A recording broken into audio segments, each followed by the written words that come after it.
எந்த எந்த விரிசல் ஏற்பட்டது? மருத்துவர் ராமதாஸ் ஐயாவுக்கும் அன்புமணி ராமதாஸ் தெரியலையே. விரிசல் இருந்ததுன்னா அதை பூச்சு வேலை பண்ணி சரி பண்ணிடலாமே. திருத்திக் கொள்ளுங்கள். அன்புமணி ராமதாஸை தூக்கி எறியுங்கள் என்று சொன்னால் நாங்கள் தூக்கி எறிய முடியாது. பாமக உடைவதனால் பத்திரிகையாளர்களுக்கு என்ன? இதே வேறு ஒரு சூழலை இருந்திருந்தால், அன்புமணி ராமதாஸ் அவர்கள் உண்மையிலேயே வேறு ஒரு தலைவராக இருந்து நீக்கப்பட்டிருந்தால் அந்த புரட்சி எப்படி இருக்கும்? அனல் புனல் புயல் அக்கனவே வீசி இருக்கும்.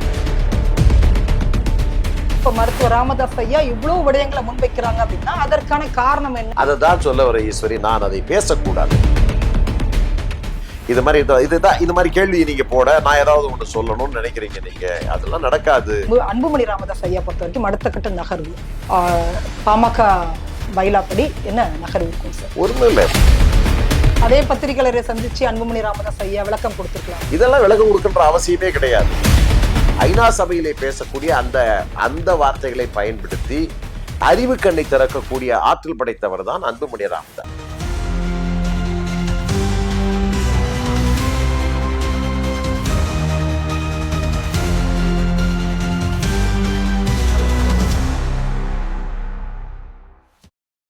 உலகத்தமிழ் உறவுகளுக்கு ஈஸ்வரின் அன்பான வணக்கங்கள்.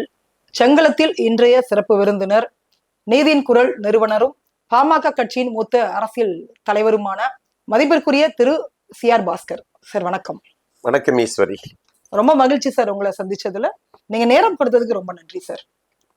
அப்பா மகன் பிரச்சனை இறுதியை எட்டி இருக்கிறது. கட்சியை விட்டு அடிப்படை உறுப்பினரை விட்டு நாங்க நீக்கிறோம், செயல் தலைவர் பதவியிலிருந்து நாங்க எடுக்கிறோம். 16 குற்றச்சாட்டுகளை முன்வைத்து சில காலம் அவகாசம் கொடுத்து ஒழுங்கு நடவடிக்கை அதற்கு அன்புமணி ராமதாஸ் அவர்கள் பதில் சொல்லல. அதனால இந்த நடவடிக்கை நாங்க எடுத்திருக்கோம் என்று மருத்துவர் ராமதாஸ் ஐயா நேற்று பத்திரிகையாளர் சந்திப்புல சொல்லியிருக்காங்க. நீங்க இதை எதிர்பார்த்தீங்க சார்? நான் எதிர்பார்த்தேன் என்பதை காட்டிலும் தொடர்ச்சியாக அவர் வாரந்தோறும் வியாழக்கிழமை தோறும் பத்திரிகையாளர்களை அழைத்து, உங்களை போன்ற பத்திரிகையாளர்களை அழைத்து அவளை கொடுத்துட்டு வந்திருக்காரு. நிறைய அவளை கொடுத்தா நீங்களும் மென்னுட்டே இருக்கீங்க, அவரும் மென்னுட்டு இருக்காங்க. எல்லாருமே அவளை மெல்லன்னா ஆசை தானே உங்களுக்கு. அது மாதிரி பத்திரிகையாளர்களுக்கு நிறைய அவல் போட்டுட்டு இருந்தாரு. இப்போ இது கூடுதல் அவளாக கொடுத்துருக்கிறாரு. இது ஒன்றும் பெரிய இறுதியாக அப்படின்லாம் நீங்க எல்லாம் சொல்ல வேண்டிய அவசியம் இல்லை. உறுதியாக சொல்லுகிறேன், அன்புமணி ராமதாஸ் பாட்டாளி மக்கள் கட்சியினுடைய தலைவராக இந்த இயக்கத்தை பேரியக்கமாக கொண்டு சென்றிருக்கக்கூடிய ஒரு அசைக்க முடியாத நம்பிக்கை நட்சத்திரமாக, ஒடுக்கப்பட்ட மக்களினுடைய உயர்வான தலைவனாக சித்தரிக்கப்பட்டு அதன் அடிப்படையில் அவர் செயல்பட்டு வளம் வந்து கொண்டிருக்கிறார். நடைபயணம் தொடர்ந்து நடந்து கொண்டிருக்கிறார். அது வெற்றிகரமாக நடைபெற்று கொண்டிருக்கிறது. இந்த அறிவிப்பு அவருக்கு எந்த ஒரு சலனத்தையும் பாதிப்பையும் ஏற்படுத்தவில்லை. அவருக்கும் ஏற்படுத்தவில்லை, கட்சிக்கும் ஏற்படுத்தப்படவில்லை, வன்னியர் சங்கத்துக்கும் ஏற்படுத்தவில்லை. தொடர்ச்சியாக மருத்துவர் ஐயா அவர்கள் இதை போன்ற ஒரு குற்றச்சாட்டுக்களை கூறி வருவதை வழக்கமாகத்தான் மக்கள் பார்க்கிறார். சார் என்ன சார் இப்படி சொல்லிட்டீங்க? நீங்க வேற எப்படி சொல்ல முடியும்? கட்சியோட அடிப்படை உறுப்பினர்ல இருந்தே நான் எடுத்துட்டேன். நிறைய குற்றச்சாட்டுகள் அது தவிர்த்து நிறைய குற்றச்சாட்டுகளை முன்வைக்கிறாங்க. வடிகட்டிய பொய் அப்படின்றாங்க, ஜமாக்காலத்தில் வடிகட்டிய பொய் அப்படின்னு சொல்றாங்க. இந்த கட்சியை வழிநடத்துவதற்கு லாய்க்கு இல்லாதவர் அப்படின்னு சொல்றாங்க. இதை சாதாரணமாக ஒரு அப்பா மகன் பிரச்சனையாக கடந்து போக முடியாது இல்லையா? மருத்துவர் ஐயாவை நீங்க எவ்வளவு நாளா பார்த்துட்டு இருக்கீங்க? நான் நீண்ட காலமாக பார்த்து வருகிறேன். 45 ஆண்டுகளாக பார்த்து வருகிறேன். அவர் வாயிலே இருந்து தப்பித்து வராதவர்களே யாரும் இல்லை. ஜெயலலிதா அவர்களை எந்த போடு போட்டிருக்காரு தெரியுமா உங்களுக்கு? அதே மாதிரி கலைஞர் அவர்களை எந்த போடு போட்டிருக்காரு தெரியுமா உங்களுக்கு? கொஞ்ச நாளைக்கு முன்னாடி ஸ்டாலின் என்ன போடு போட்டார் தெரியுமா உனக்கு? நீ யாரு அப்படின்னு கேட்டார்ல. உன்னை நான் பார்க்கணுமா? அப்பேற்பட்ட ஆளா நீ? உன்னால ஜாதிவாரி கணக்கெடுப்பு எடுக்க முடியாதா அப்படின்லாம் கேள்வி கேட்டவர் தானே மருத்துவர் ஐயா. ஐயா அந்த விஷயத்துல அஞ்சா நெஞ்சம், அதுல ஒண்ணும் மாற்று கருத்துக்கள் கிடையாது. நீங்க அஞ்சா நெஞ்சம் வேற யாரும் நினைச்சுக்காதீங்க. ஐயா அவர்களை பொறுத்தவரையிலே இன்றைய அரசியல் உலகில் மிகப்பெரிய ஜாம்பவான். அவர் பேசுவார். அவருக்கு அவர் உழைத்த அந்த அனுபவம் இருக்கிறது, அவர் அதிகாரம் இருக்கிறது. அவருடைய அந்த பேச்சுக்கு ஒரு தனி மரியாதை உண்டு. ஆனால் அதை வேறு எதிர்கட்சிகளிடம் காட்டுங்கள், அதிகாரத்திலே உள்ளவரிடம் காட்டுங்கள், ஆனால் அன்பிடம் காட்டாதீர்கள், அன்புமணியிடம் காட்டாதீர்கள் என்பதுதான் எங்களை போன்றவர்களுடைய ஒரு கோரிக்கை. ஏனென்று சொன்னால் நமக்கு நிறைய வேலைகள் இருக்கின்றன. இந்த தமிழ் சமுதாயத்தை மாற்றி அமைக்க வேண்டும். சுரண்டல் போக்கிலே இருந்து இந்த மக்களை காக்க வேண்டும். தொடர்ந்து ஆதிக்க சக்திகள் இந்த ஆட்சியை அபகரித்து அவர்கள் வலம் வந்து கொண்டிருக்கிறார்கள், கொழுத்து திரிந்து கொண்டிருக்கிறார்கள். அவர்களை ஆட்சியை விட்டு விரட்டி அடித்து ஒடுக்கப்பட்ட மக்களுடைய பிரதிநிதியாக, ஏன்னா அந்த அனுபவம் மருத்துவர் ஐயாவுக்கு உண்டு, பாட்டாளி மக்கள் கட்சிக்கு உண்டு. ஏன்னு சொன்னால் ஒடுக்கப்பட்ட மக்களை எல்லாம் அதிகாரத்திலே வைத்து அழுக பார்த்தவர், சாமானியர்களை மத்திய அமைச்சர்களாக வைத்து அழுக பார்த்தது பாட்டாளி மக்கள் கட்சி. ஆக அடுத்தவர்களை எல்லாம் இன்றைக்கு அதிகாரத்திலே வைத்தவர். அன்புமணி ராமதாஸ் அவர்களை அதிகாரத்திலே வைக்கிற பொழுது இந்த மருத்துவ உலகத்திலே மறுமலர்ச்சி ஏற்படுத்தியவர் அன்புமணி ராமதாஸ் அவர்கள்.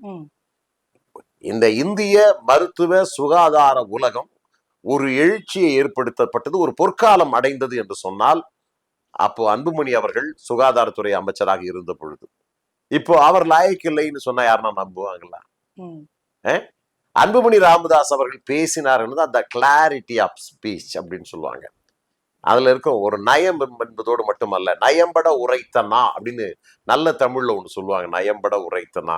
அது இவருக்கு சொல்லுவாங்க நினைக்கிறேன், ராவணனுக்கு சொல்லுவாங்க, நயம்பட உரைத்த நாவை உடையவன் ராவணன் அப்படின்வாங்க. அது மாதிரி ஒரு சப்ஜெக்டிவ் பர்சன் யாருன்னு சொன்னா அன்புமணி ராமதாஸ். அது நாடாளுமன்றத்திலே அவர் ஆற்றிய உரையை நீங்கள் பார்த்தீர்கள் என்று சொன்னால் அது அந்த அற்புதத்தை நீங்கள் காண முடியும். அதே போல தமிழ்நாட்டிலே அவர் ஒவ்வொரு பிரச்சனையை பற்றி பேசுகிற பொழுது, சுற்றுச்சூழலை பற்றி பேசுகிற பொழுது, புவி வெப்பமடைதலை பற்றி பேசுகிற பொழுது, பல நல்ல விவகாரங்களை, உலகமயமாக்கப்பட்ட பல விவகாரங்களை ஐநா சபையிலே பேசக்கூடிய அந்த வார்த்தைகளை பயன்படுத்தி அறிவு கண்ணை திறக்கக்கூடிய ஆற்றல் படைத்தவர் தான் அன்புமணி ராமதாஸ். உங்களாலே உருவாக்கப்பட்ட அன்புமணி ராமதாஸ் அவர்கள், நீங்கள் உருவாக்கிய பிள்ளை, அவர் உங்கள் பிள்ளை, நாங்கள் அவர்கள் வளர்த்த பிள்ளை. நாங்கள் என்ன சொல்லுவோம், நீங்க தான் போட்டீங்க இன்ஜெக்ஷன். அன்புமணி ராமதாஸ் என்கிற ஒரு மாபெரும் தலைவனை இதோ இந்த தமிழ் சமுதாயத்திற்கு கொடுத்திருக்கிறேன். இவர் ஆற்றல் மிக்கவர், இவர் இந்த சமுதாயத்தை மாற்றி அமைப்பார், மாற்றம் முன்னேற்றம் அன்புமணி என்று சொன்ன மருத்துவர் ஐயா தான் இந்த வார்த்தையை உபயோகிக்கிறார். அப்ப அவர் போட்ட இன்ஜெக்ஷன் எங்களுக்கு இன்னும் வேலை செய்யுது, மாற்றம் அன்புமணி ராமதாஸ் என்று. நீங்களை மாற்றிக் கொள்ளுங்கள், திருத்திக் கொள்ளுங்கள், அன்புமணி ராமதாஸை தூக்கி எறியுங்கள் என்று சொன்னால் நாங்கள் தூக்கி எறிய முடியாது. நான் மட்டுமல்ல, லட்ச கோடிக்கணக்கான தொண்டர்கள், எல்லா குடும்பங்களிலும் வன்னியர் அன்புமணி ராமதாஸ் என்கிற உயர்ந்த மனிதர் வாழ்ந்து கொண்டிருக்கிறார். கிராமங்களிலே இருந்து நகரங்களிலே இருந்து வியாபித்திருக்கக்கூடிய தமிழ் நெஞ்சங்களிலும் சமூக நெஞ்சங்களிலும் அன்புமணி ராமதாஸ் வியாபித்திருக்கிறார். எப்படி மருத்துவர் ஐயா அவர்கள் வியாபித்திருந்தாரோ அதை விட கூடுதலாக இன்றைக்கு அன்புமணி ராமதாஸ் விஞ்சி நிற்கிறார். அப்படி வளர்த்த மகனை இன்னைக்கு ரா என்ற இனிஷியலை மட்டும் பயன்படுத்திக்கோ, ராமதாஸ் பெயரை பயன்படுத்தாத, இப்படி தொடர்ச்சியாக குற்றச்சாட்டுகள் வைப்பதற்கான காரணம் என்ன? அவர்தான் முதல்வர் வேட்பாளராக அறிவித்தார், அவர்தான் அமைச்சராக்கினார். இத்தனை வருட காலமும் அன்புமணி ராமதாஸ் அவர்களுக்கு உற்ற துணையாக இருந்து மகனை அறிமுகப்படுத்தி இவ்வளவு பெரிய பொறுப்புகளை வைத்து அழகு பார்த்த மருத்துவர் ராமதாஸ் ஐயா இன்று அதே மகனை இவ்வளவு தூரம் அவதூறு சொல்வதற்கான காரணம் என்ன? எங்கே அந்த விரிசல் வந்தது? அதாவது பொதுவாக ஈஸ்வரி, இங்க பாத்தீங்கன்னா குடியரசு, அதாவது அவர் குடும்ப நல்வாழ்வுத்துறை அமைச்சராக பதவி ஏற்கிற பொழுது அவர் அன்புமணி என்று தான் அழைக்கப்பட்டார், அன்புமணி என்று தான் அழைக்கப்பட்டார். அப்புறம் பாத்தீங்கன்னா தந்தைக்கு மரியாதை செலுத்த வேண்டும், சட்டமன்றம் நாடாளுமன்றம் என் கால்கள் செல்லாது என்று சொன்ன அந்த தந்தையை கௌரவப்படுத்த வேண்டும் என்பதற்காக அன்புமணி ராமதாஸ் என்கிற ஒரு பெயராக அதை மாற்றி அன்றைக்கு அங்கே இது இருக்கும்போது பதவி பிரமாணம் செய்கிற பொழுது அன்புமணி ராமதாஸ் ஆகிய நான் என்று சொல்லுகிற பொழுது அந்த ஒரு அதிர்வு ஏற்பட்டது. அப்போ தந்தைக்கு அவர் செய்த கௌரவம். யார் இவர்? ராமதாஸ் அவர்களுடைய அன்பு பிள்ளை, எப்படி பேசுகிறாரு, இப்படி ஆற்றல் மிக்கவராக இருக்கிறாரே என்று சொல்லி ஐநா சபை பார்த்து வியந்தது. அமெரிக்க சுகாதாரத்துறை அமைச்சர் பாராட்டி மகிழ்ந்தார், அமெரிக்க அதிபர் பாராட்டி மகிழ்ந்தார், ஐநாவினுடைய பொதுச் செயலாளர் பிரஸ்தி கொய்யரிலிருந்து எல்லாருமே பாராட்டி மகிழ்ந்தார்கள். அப்படிப்பட்ட ஒரு பாராட்டுதலுக்குரிய நன்கு படித்த கல்வி அறிவு பெற்ற ஒரு சிறந்த அரசியலை உணர்ந்து ஒடுக்கப்பட்ட மக்களுக்கு யார் யாருக்கெல்லாம் என்னென்ன செய்யணுமோ அவ்வளவும் செய்து வந்தோம். இன்னைக்கு யாருக்குமே சொல்லாத ஒரு விஷயத்த உங்க தொலைக்காட்சிக்கு நான் செய்யறேன். எங்கே அந்த விரிசல் விழுந்தது சார்? எந்த எந்த விரிசல் ஏற்பட்டது மருத்துவர் ராமதாஸ் ஐயாவுக்கும் அன்புமணி ராமதாஸ் ஐயா. தெரியலையே. விரிசல் இருந்ததுன்னா அதை பூச்சு வேலை பண்ணி சரி பண்ணிடலாமே. அந்த முயற்சியை எடுக்கல. அதாவது காத்து மாதிரி இருக்கு. பத்திரிகையாளரை சந்திக்கவே இல்லையே யாரு? அன்புமணி ராமதாஸ் ஐயா. ஏன் சந்திக்கணும்? இந்த கேள்வி, இந்த பேட்டிக்கு பிறகு உங்களுடைய கருத்துக்கள் என்னன்றதை பதிவு பண்ணவே இல்லை. வழக்கறிஞர் பாலு பேசுறாங்க.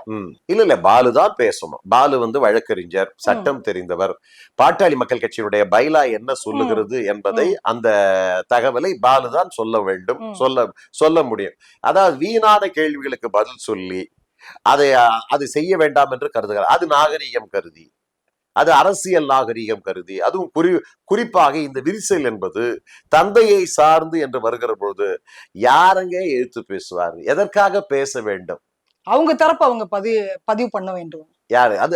தரப்பு அன்புமணி ராமதாஸ் ஐயாவுடைய கருத்து என்ன பதிவு பண்ணலாமே, அது தவறு இல்லையா? இல்லை ஈஸ்வரி, இவைகளெல்லாம் எதிர்காலத்திலே எல்லாம் சரியாயிடும். எல்லாமே சரியாகக்கூடிய ஒரு புது கட்சியை நீங்க ஆரம்பிச்சுக்கலாம் அப்படின்றாங்க. இந்த கட்சியை வழிநடத்துவதற்கான திறமை உங்களிடம் இல்லை, புது கட்சி நீ ஆரம்பிச்சுக்கோங்க அப்படின்னு சொல்றாங்க ஐயா. நீங்க உங்களை வைத்துத்தான், உங்கள் தத்துவ தலகத்தாக்களை வைத்துத்தான் நாங்கள் அரசியலுக்கு வந்தோம். எங்களை போன்றவர்கள் தேசிய பாதுகாப்பு, தேசிய பாதுகாப்பு சட்டத்திலே அடைக்கப்பட்டார், குண்டர் சட்டத்திலே கைது செய்யப்பட்டு அன்றைக்கு என் மீது வழக்குகள் போடப்பட்டன. அன்றைக்கு மாலை வண்டலூர் காவல் நிலையத்தில் தான் என்னை விடுவித்தார்கள்.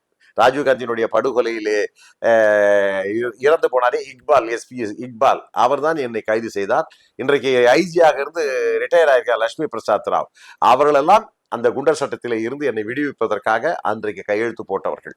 இல்லைன்னா நானும் குண்டர் சட்டத்துல போயிருப்பேன். 35 முறை சிறைக்கு போயிருக்கேன். நான் மட்டும் இல்ல, என்னை விட அதிக தியாகம் செய்தவர்கள், உழைத்தவர்கள், இந்த பாட்டாளி மக்கள் கட்சி வன்னியர் சங்கத்தையும் உருவாக்குவதற்காக ஐயாவுடன் கிராமமாக சென்றவர்கள். ஐயாவுடன் மட்டுமல்ல, நாங்கள்லாம் கிராமமாக சென்றோம். எங்களுடைய உழைப்பு, நாங்க 30 நாள்லாம் 29 நாட்கள் நாங்கள் இந்த இயக்கத்தை உருவாக்குவதற்காக உழைத்தோம். இது என்னை போன்று ஆயிரக்கணக்கானவர்கள், லட்சக்கணக்கானவர்கள் சிறை சென்று உழைத்த தியாக இயக்கம்தான் வன்னியர் சங்கமும் பாட்டாளி மக்கள் கட்சி. இவ்வளவு குற்றச்சாட்டுகளை மருத்துவர் ஐயா ராமதாஸ் ஐயா வைக்கிறாங்க அப்படின்னா உங்களுடைய பார்வையில அங்க என்ன, ஏன் ஐயா வந்து இத செய்யறாங்க? அந்த கேள்விக்கு நீங்க பதில் சொல்லல. கைப்புண்ணுக்கு கண்ணாடி தேவையில்லை. அந்த உள்நோக்கத்தை அறிந்து கொள்ளுகிற ஆவல் யாருக்குமே இல்லை. நம்முடைய நோக்கமே எப்படி இருக்கிறதா, அந்த நோக்கம் பாட்டாளி மக்கள் கட்சி இதுவரையிலே இல்லாத அளவிற்கு சட்டப்பேரவையிலே இடம் பெற வேண்டும் என்ற இலக்கை நோக்கி நாம் சென்று கொண்டிருக்கிறோம். அதன் காரணமாகத்தான் நம்முடைய வலிமையை நிரூபணம் செய்வதற்காகத்தான் திருவிடந்தை மாமல்லபுரத்திலே ECRல சித்திரை பெருவிழா கொண்டாடினோம். 15 லட்சம் பேர் கூடிய அந்த மிகப்பெரிய மாநாடு நடத்தினோம். அதற்கு பிறகு பல நிகழ்வுகள் நடைபெற்றன. அன்புமணி ராமதாஸ் தலைமையேற்று 10.5 விழுக்காடை தர வேண்டும் என்று சொல்லி விழுப்புரத்திலே அதே தமிழகமே அதிர குலுங்க மிகப்பெரிய ஆர்ப்பாட்டத்தை நடத்தி காட்டினார்.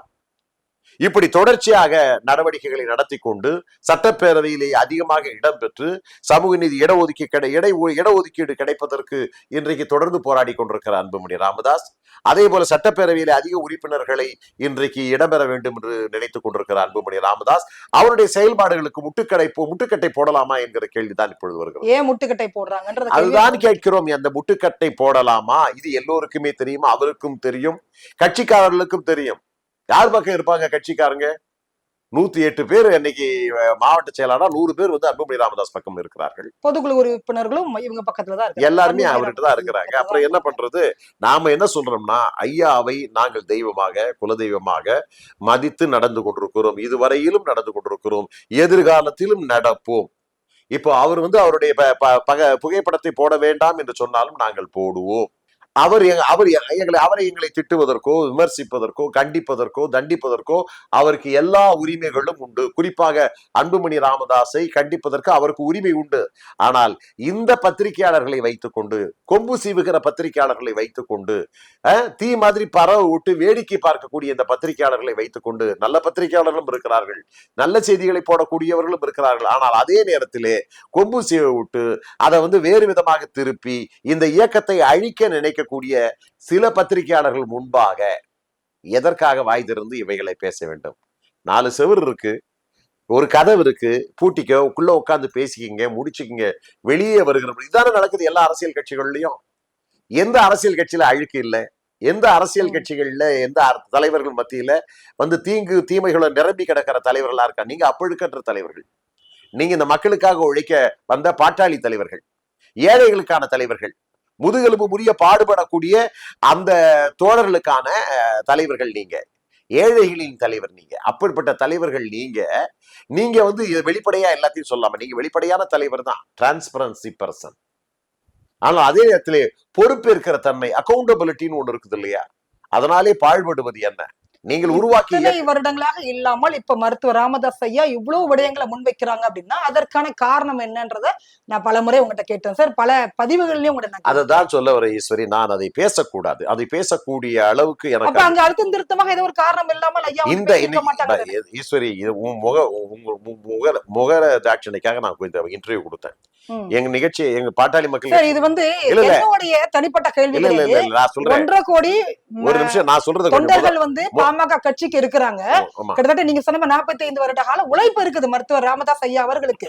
என்னைக்கும் கிராமப்புறங்கள்ல போனீங்கன்னா மருத்துவர் ராமதாஸ் ஐயாவுக்கு அவ்வளவு பெரிய மதிப்பு மரியாதை இருக்குது. அவருடைய உழைப்பை வந்து நாம வந்து ஒருபோதும் வந்து குறைவாக எடை போட முடியாது. நீங்க சொன்ன மாதிரி சமூக நீதியாக இருக்கட்டும், இல்ல ஒடுக்கப்பட்ட மக்களுக்காக இருக்கட்டும், ஐயா போராடிய அளவுக்கு இங்க யாரும் போராடி இருக்க முடியாது. ஒரு சமூகம் சார்ந்த ஒரு கட்சியாக பார்க்காமல் இன்னைக்கு ஒடுக்கப்பட்ட மக்களுடைய தலைவனாக இன்னைக்கு பாக்குறாங்க.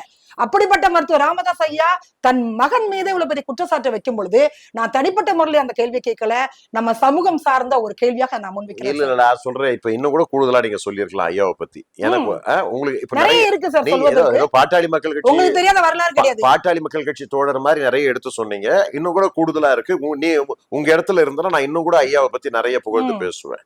ஏன்னா உங்களுக்கு தெரியும், நான் வந்து கையில வந்து மைக்க பிடிச்சோன்னா எப்படி எல்லாம் பேசுவேன்றது தெரியும். மருத்துவர் ஐயாவுக்கு பதவி ஆசை இல்லைன்னு சொல்லிட்டாங்க. நான் நினைச்சிருந்தா ஜனாதிபதி ஆயிருப்பேன் அப்படி சொல்றாங்க. பதவி ஆசை அங்க இல்ல ஐயாவுக்கு. அப்ப அங்க என்ன காரணம் இருக்கிறது? அதை வந்து அன்புமணி ராமதாஸ் ஐயா பத்திரிகையாளர் சந்திப்புல அதை தெளிவா சொல்லலாமே. ஏன்னா வழக்காடு மன்றம் வரைக்கும் இந்த கேஸ் போயிடுச்சு சார். இல்ல வழக்காடு மன்றம் அது எங்களுக்கு வேதனை தான். நீதிமன்றம் அப்பா மகன் பிரச்சனை 4 சவத்துக்குள்ள பேசி முடிச்சிருந்தா பிரச்சனை இல்ல. வழக்காடு மன்றம் வரைக்கும் போய் தேர்தல் ஆணையம் இப்ப என்ன முடிவு எடுப்பாங்க? அதாவது அததான் சொல்றேன். இப்போ இந்த கலாச்சாரத்திற்கு முற்றுப்புள்ளி வைக்க வேண்டும், பேசி தீர்க்க வேண்டிய ஒரு சாதாரண ஒரு பிரச்சனை இந்த அளவுக்கு விஸ்வரூபம் எடுத்து செயல்பட்டு கொண்டிருக்கிறது என்று சொன்னால் அதற்கான அடிப்படை காரணத்தை ஆராய வேண்டும் என்பதை காட்டிலும் அவர் எல்லாம் தெரிந்த பெரியவர். அவருக்கு அடிபணிந்து போக வேண்டும் என்கிற அன்புமணி ராமதாஸ் அடிபணிந்து போக வேண்டும் என்று அவர் சொல்லுவதிலிருந்து தெரிகிறது. மன்னிப்பு கேட்க வேண்டும் என்று சொல்லுகிறார். 16 குற்றச்சாட்டுகளை சொன்னேன், அதற்கு 2 முறை கடிதம் அனுப்பப்பட்டது, பதில் சொல்ல வேண்டும் என்று சொன்னார். பார்ப்பதற்கு இதெல்லாம் நல்லாவே இருக்கு. ஏன்னா நீங்க ஒட்டுமொத்தமா பாத்தீங்கன்னா ஈஸ்வரி, அந்த குடும்பத்தை ஒற்றுமையாக பார்த்தவன். தைலாபுரத்திலே பொங்கல் விழா நடக்கும். அந்த பொங்கல் விழாவிலே வந்து பாத்தீங்கன்னா அந்த குடும்பத்தினுடைய ஒற்றுமையை பார்க்கும்போது யார் கண்ணு பட போதோ அப்படின்னு நினைப்பேன். அத்தனை குடும்பத்துல எல்லாருமே ஒற்றுமையாக இருந்து கொண்டிருப்பார்கள். அவ்வளவு அழகா நடக்கும் அந்த தமிழர் திருநாள் வாழ்த்துக்களை சொல்றதுக்காக. அப்படிப்பட்ட ஒரு குடும்பத்தை ஒரு குடும்பமாக ஒரு நல்வழிப்படுத்திய ஒரு நாயகன் யாருன்னு சொன்னா மருத்துவர் ஐயா. அப்போ அந்த எல்லாம் அவர் சொல்படிதான் அது வந்தது. ஒரு விழா நடத்தணும்னா எப்படி நடத்தணும், ஒரு மாநாடு நடத்தணும்னா எப்படி நடத்தணும். அவர் சொன்ன மாதிரி அந்த பயிலரங்கத்தை உருவாக்கியவர் மருத்துவர் ஐயா. ஆனா இன்னைக்கு என்ன சொல்றாரு, பயிலரங்கத்தின் மீது ஆர்வம் காட்டவில்லை என்று அன்புமணி ராமதாஸ் பெண்கள் அரசியல் வகுப்பு இல்ல இல்ல அதுல ஆர்வம் காட்டவில்லை என்று அவர் சொல்லுகிறாரே தவிர அன்புமணியினுடைய ஆர்வமே உண்மையில அதிகம். ஏன்னு சொன்னால் இதை விரிவாக கொண்டு செல்ல வேண்டும் என்பதை காட்டிலும் மருத்துவர் ஐயா 1 மடங்கு செய்தார் என்று சொல்ல அதை 4 மடங்கு 5 மடங்கு திட்டமிடுவதிலே வல்லவர் தான் அன்புமணி ராமதாஸ் அவர்கள். அதே நேரத்தில் அவர் மீது வைக்கக்கூடிய குற்றச்சாட்டுகளை எல்லாம் உடைக்கும் வண்ணமாகத்தான் இன்றைக்கு நடைபயணம் செய்கிறார். நடைபயணம் செல்லுகிற பொழுது கூட அகற்ற வேண்டிய அரசு இந்த திராவிட முன்னேற்ற கழக அரசு என்று குற்றச்சாட்டுகளை முன்வைத்து நூலை வெளியிட்டு எதிர்கட்சிகளுடைய கவனத்திற்கு கொண்டு வந்து தமிழக மக்களுடைய கவனத்திற்கு கொண்டு வந்து இந்த சமுதாயத்திற்கு சொல்லிவிட்டு நடைபயணம் சொல்லுகிறார். இப்பொழுது ஐயா சொல்லுகிற குற்றச்சாட்டுக்கு முக்கியத்துவம் கொடுக்க வேண்டுமா, பாட்டாளி மக்கள் கட்சியை வளர்ப்பதற்கு முக்கியத்துவம் கொடுக்க வேண்டுமா என்று சொன்னால் பாட்டாளி மக்கள் கட்சியை வளர்த்து எடுத்து சட்டப்பேரவையில் அதிக உறுப்பினர்களை அனுப்பி இந்த இயக்கத்தை மேலும் வளர்க்க வேண்டிய கட்டாய பொறுப்பு அடிப்படை உறுப்பினர்ல இருந்தே எடுத்தாச்சு. நீங்க எப்படி வளர்ப்பீங்க கட்சியை? அதுதான் சொல்ல வந்தனே. இதை யாரும் பெரிதாக எடுத்துக்கொள்ளவில்லை, ஒரு சலசலப்பு வரவில்லை. அரசு இது தேர்தல் ஆணையம் எப்படி சார் அணுகும்? தேர்தல் ஆணையம் தெளிவாக இருக்கிறது. ஏன்னு சொன்னால் பாட்டாளி மக்கள் கட்சியினுடைய சட்ட விதிகளின் அடிப்படையிலே பாத்தீங்கன்னா தேர்ந்தெடுக்கப்பட்ட தலைவராக பொதுக்குழுவில் தேர்ந்தெடுக்கப்பட்ட தலைவராக 2026 வரையிலே அன்புமணி ராமதாஸ் பொதுச் செயலாளர் மற்றும் பொருளாளர் என்கிற வகையிலே பட்டியலிடப்பட்டிருக்கிறது. 2026 வரையிலே பொதுக்குழுவினுள்ளே தேர்ந்தெடுக்கப்பட்ட இவர்களாலே தான் நியமனங்களோ அகற்றுதலோ முடிவெடுக்கிற தன்மையோ இந்த பொதுக்குழுவினுடைய தேர்ந்தெடுக்கப்பட்ட தலைவர் பொதுச் செயலாளர் பொருளாளர் மட்டுமே அதை செயல்படுத்த முடியும் என்று தெளிவாக வரையறை செய்யப்பட்டிருக்கிறது. ஐயா அவர்களுடைய ஆலோசனை இருக்கலாம், அவர்கள் அந்த ஆலோசனை பெற்றுக்கொண்டு செய்யலாம் என்பதை தவிர வேறு ஒன்றும் இல்லையே தவிர பொதுக்குழுவிலே தலைவர் பொதுச் செயலாளர் பொருளாளருக்குரிய அதிகாரம் இருக்கிறது. அந்த மூவரும் அன்புமணி ராமதாசுடன் இருந்து கொண்டிருக்கிறார்கள். அதான் உண்மை. ஆகவே இது வர தேர்தலில் எந்த பிரச்சனையும் வராது, சின்னத்துக்கும் பிரச்சனை வராது, அந்த நியமனத்திற்கும் எந்தவித பிரச்சனையும் கிடையாது. எல்லோரும் ஏற்றுக்கொள்ளக்கூடிய, ஐயா உட்பட எல்லோரும் ஏற்றுக்கொள்ளக்கூடியவர்கள் தான் சட்டப்பேரவையினுடைய உறுப்பினராக போட்டியிட போகிறார்கள். அது தேர்தலுக்கு நேரம் இருக்குது ஈஸ்வரி. இதெல்லாம் பெரிய இப்பெல்லாம் ரொம்ப நானே இதெல்லாம் சிலாகிச்சு பேச வேண்டிய பல பதிவுகள்ல நீங்க இதே வார்த்தையை தான் முன் வச்சீங்க. சின்ன சின்னம் அப்படின்னு இன்னைக்கு அடிப்படை உறுப்பினர்ல இருந்து தூக்குற அளவுக்கு வந்துருச்சு. புதிதாக கட்சி ஆரம்பிச்சுக்கோங்க அப்படின்ற பர்மிஷனே கொடுத்திருக்காங்க ஐயா. இல்ல ஈஸ்வரி, நீங்க சொல்றது உண்மைதான். நான் 48 நாள்ல முடிகிற பிரச்சனையாகத்தான் இதை கருதினேன். நாளைக்கே முடிக்கக்கூடிய பிரச்சனையாகத்தான் இன்றும் நான் பார்க்கிறேன். அதாவது ஒரே ஒரு வார்த்தை, ஐயாவினுடைய இந்த வார்த்தையே, நாளை இந்த வார்த்தை அவர் தொடரும், அவரை தொடரும், அவரை பாட்டாளி மக்கள் கட்சி தலைவராக அன்புமணி ராமதாஸ் தொடருவார் என்கிற ஒரு தகவலை மருத்துவர் ஐயாவே சொல்லக்கூடிய நாள் வெகு தொலைவிலே இல்லை. வைக்கக்கூடிய குற்றச்சாட்டுகளை பார்க்கும் பொழுது அப்படி ஒரு வாய்ப்பே ஏற்படாது போல இருக்குது. இந்த 16 குற்றச்சாட்டுகளும் குற்றச்சாட்டுகள் போலவே இல்லை. அது என்ன இருக்கு, மைக்க தூக்கி போட்டாரு. அதாவது நான் மைக்க இப்ப நீங்க உதாரணமா உங்ககிட்ட பேசிட்டே இருக்கும்போது சரி என் கால் தானாக ஆடுது, அப்ப நான் மரியாதை இல்லாம கால ஆடிட்டு இருக்குன்னு சொல்ல முடியாது. ஏன்னா அதனுடைய தன்மை அந்த அடிப்படையிலே தான். அதாவது அந்த குற்றச்சாட்டுகளாக அதை பார்த்திருக்கிறார்கள் என்று சொல்லுகிற பொழுது, அவருக்கு அதிகாரம் கொடுத்து அழகு பார்த்து கட்சியை நடத்துங்கள் என்று சொன்ன நீங்களே இந்த வார்த்தையை மாற்றி பேசுகிற பொழுது, ஒவ்வொரு முறையும் எங்களுடைய கருத்துக்களை மாற்றிக்கொள்வதற்கு நாங்க எப்படி மாற்றிக்கொள்ள முடியும் சொல்லுங்க? நாம எல்லா கட்சி தலைவர்களும் எதிர்பார்க்கக்கூடியது இந்த பிரச்சனை சமாதானமாக வேண்டும், ஒருமித்த ஒரு பாமகவை நாங்க பார்க்கணும் அப்படின்னு தான் ஆசைப்பட்டாங்க. இப்ப அண்ணா திமுகல விரிசல் வருது, நாளாக கட்சி உடையுது என்றால் அது வேறு. ஆனால் பாமக என்பது அப்பா மகன் சண்டை. இதுதான் நமக்கு ஒரு பெரிய அதிர்ச்சியை ஏற்படுத்தி இருக்கிறது. இதற்கு பின்னாடி RSS பாஜக இதுதான் கட்சி உடைவதற்கான காரணம் அப்படின்ற விமர்சனம் முன்வைக்கிறாங்க.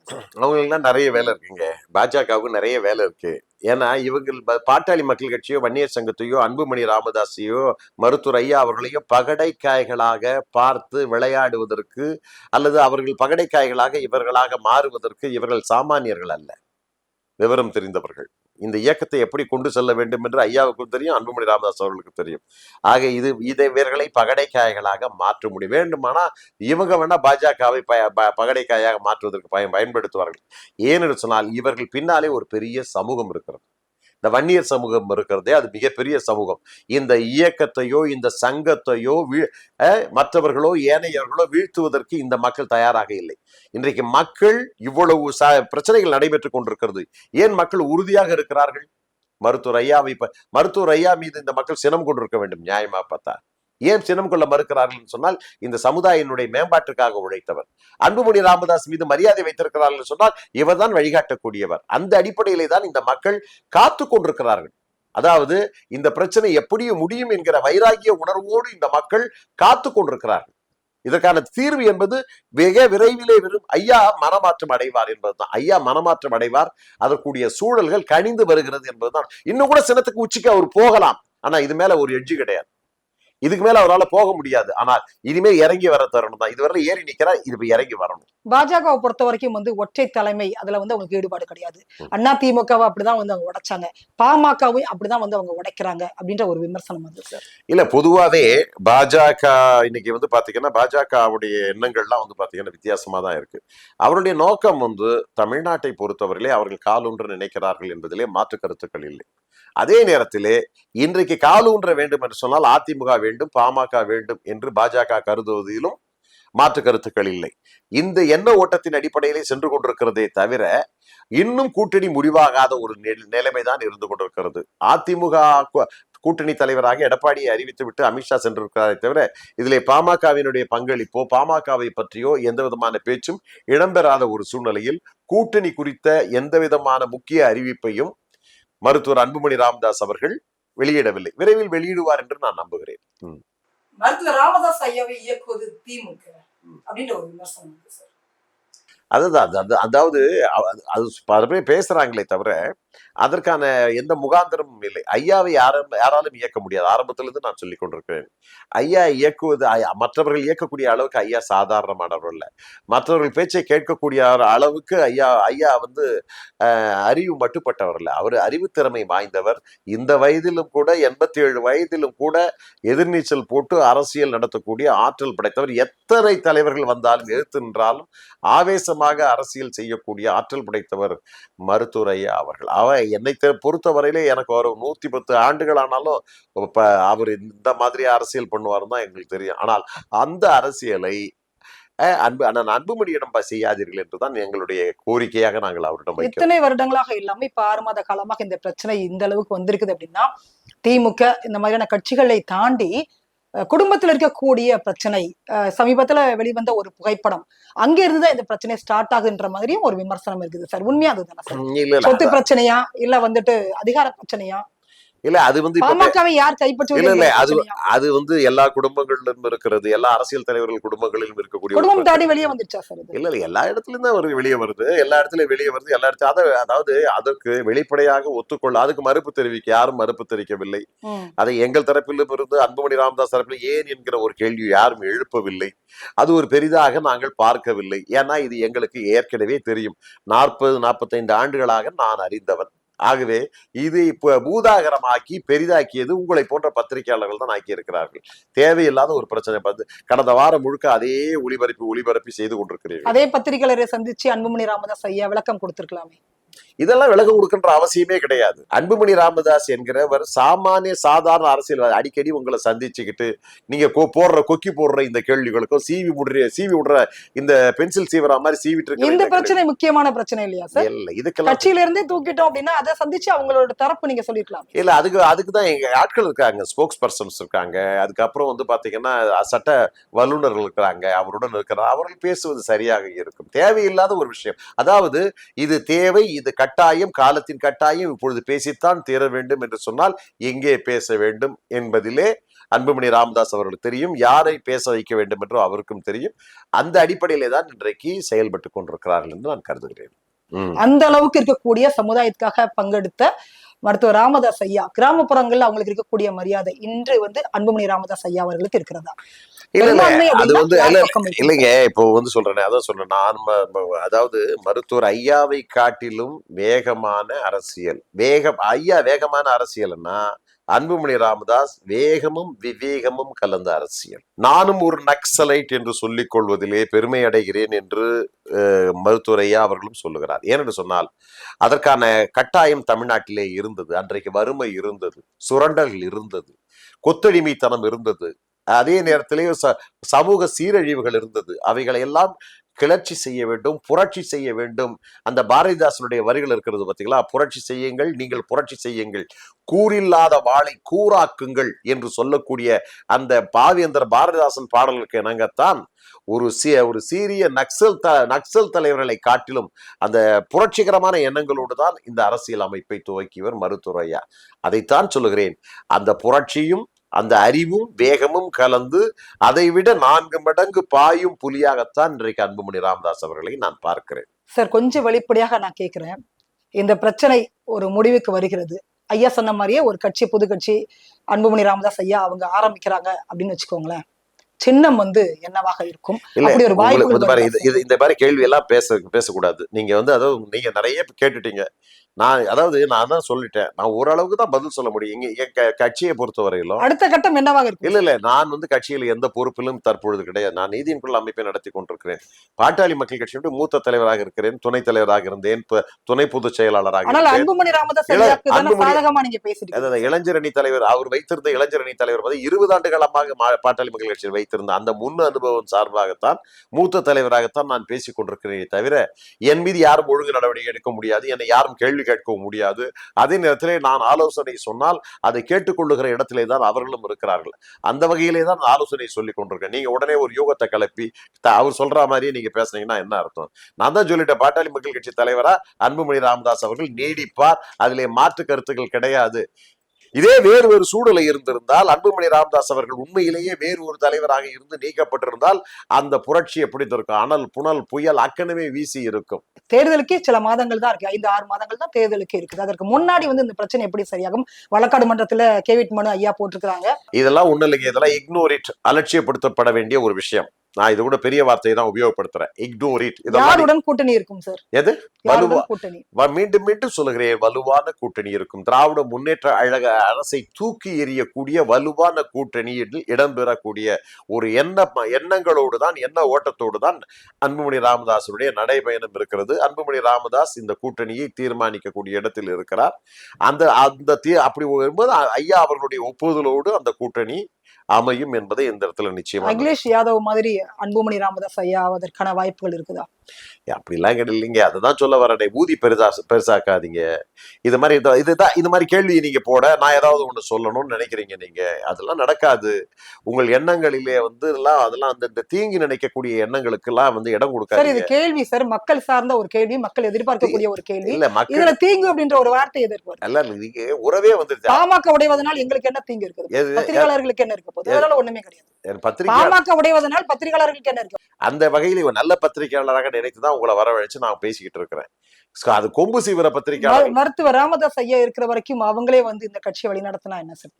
அவங்க என்னப்படி தலைவராக இருக்கட்டும். சில காலம் அன்புமணி ராமதாஸ் ஐயா விட்டு கொடுத்தால் என்ன? அதெல்லாம் விட்டுதான் அதே கொடுத்திருக்காங்க. எப்பவுமே பாத்தீங்கன்னா ஒரு நிகழ்ச்சியினுடைய நிறைவு பேச்சாளர் யாருன்னு சொன்னா, கொள்கை செயல் திட்டத்தை அறிவிக்கிறவர் யாருன்னு சொன்னா மருத்துவர் ஐயா தான். அது மாநாடாக இருந்தாலும் பொதுக்கூட்டமாக இருந்தாலும் சரி, அந்த புரோட்டோகால் என்பதை நாங்கள் இன்றும் மதித்துக் கொண்டிருக்கிறோம். எங்க புரோட்டோகால்ல எங்கள் இதய தெய்வம் மருத்துவர் ஐயா தான். அதற்கு முன்னாடி தான் அன்புமணி ராமதாஸ். இன்னைக்கு ஒரு அன்புமணி ராமதாஸ் பேசியதற்கு பிறகுதான் நிறைவு பேச்சு மருத்துவர் ஐயா பேசுவார். அப்போ அவரை நாங்கள் அழகு பார்க்கிறோம். எங்கள் தெய்வத்தை வைக்க வேண்டிய இடத்திலே வைத்து நாங்கள் வணங்கி கொண்டிருக்கிறோம். அவர்களை கொச்சைப்படுத்துகிற நிகழ்வாக சில நிகழ்வு. வணங்கவில்லை சார், கஷ்டப்படுத்திட்டு இருக்கீங்க தெய்வத்தை. அது தெய்வத்தை கஷ்டப்படுத்துற நீங்களே சொல்லிட்டு இருக்குதான் என்ன அர்த்தம்? எங்களுக்கு தெரியும் எங்கள் தெய்வத்தை எப்படி குளிர வைக்க வேண்டும். அது இளநீர் மூலமாகவா, அல்லது பால் அபிஷேகத்தின் மூலமாகவா, அல்லது தயிர் அபிஷேகத்தின் மூலம் எங்கள் தெய்வத்தை குஷிப்படுத்த எங்களாலே முடியும். அது எங்க தெய்வம், அது எங்க இஷ்ட தெய்வம். அதனால அதற்காக எங்க தெய்வத்தை இன்றும் நாங்கள் எங்கிருந்தாலும் நாங்கள் வணங்கி கொண்டிருக்கிறோம். உலக தமிழர்கள் வணங்கி கொண்டிருக்கிறார்கள். உலகமெல்லாம் பரவி கிடக்கக்கூடிய சமூக மக்கள் இன்றைக்கு அவரை வணங்கி கொண்டிருக்கிறார்கள். அவருடைய வாக்கு வேத வாக்குத்தான். ஆனால் இந்த விஷயத்தை பொறுத்த, அன்புமணி ராமதாஸ் விஷயத்தை பொறுத்த வரையிலே ஐயாவினுடைய வாக்கு, ஆரம்பத்தில் சொன்ன அவருடைய வேத வாக்கு, அன்புமணி ராமதாஸை முதலமைச்சராக்குங்கள் என்று சொன்ன, அதைத்தான் இன்றைக்கு எங்கள் செவிகளிலே இருக்கிறது, எங்க மூளையில் இருக்கு. அன்புமணி ராமதாஸ் ஐயா பொறுத்த வரைக்கும் அடுத்த கட்ட நகர்வு பாமக பைலாப்படி என்ன நகர்வு இருக்கும் சார்? ஒண்ணும் இல்லை, வழக்கமா போயிட்டு இருக்கு. வழக்கமா அவர் வியாழக்கிழமை சந்திச்சு உங்களுக்கு எல்லாம் தீனி போடுவாரு, அதை நல்லா வாங்கிங்க, அவ்வளவுதான். ஓகே ஓகே, ரொம்ப ரொம்ப நன்றி சார். நிறைய விடயங்கள் ரொம்ப அழகா பதில் சொல்லியிருக்கீங்க. தொடர்ந்து பார்க்கலாம், நிறைய பதிவுகளை நீங்க சொல்லிட்டீங்க, விட்டு கொடுக்காம பேசியிருக்கீங்க. இன்னும் சில மாதங்கள் இருக்குது, எப்படினாலும் வெளிச்சத்துக்கு வந்துதான் ஆகணும் அப்படின்றதுனால நாங்களும் வெயிட் பண்ணிட்டு இருக்கோம். ஸோ ரொம்ப நன்றி சார். மீண்டும் ஒரு நேர்காணலில் உங்களை சந்திக்கும் வரை உங்களிடமிருந்து விடைபெறுவது உங்கள் கேவி ஈஸ்வரி. நன்றி, வணக்கம்.